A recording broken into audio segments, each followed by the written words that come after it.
Hello everyone, it's me Yeva, and in this video I will show you how to exchange your rewards on Bigo Live app. So there is two ways how you can exchange your rewards.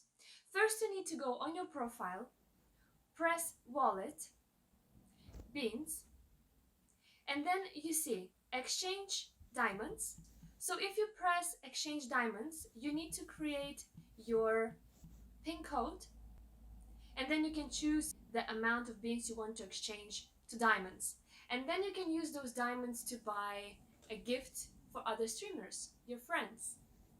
The other way is to go again to wallet, beans, and choose exchange rewards.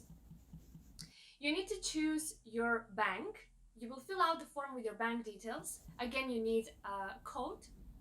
You need to memorize your code. And then you write amount of money that you want to exchange to your bank account, and then press proceed. And if you go back on wallet, beans, bean records, you will see your actions, what exactly you did.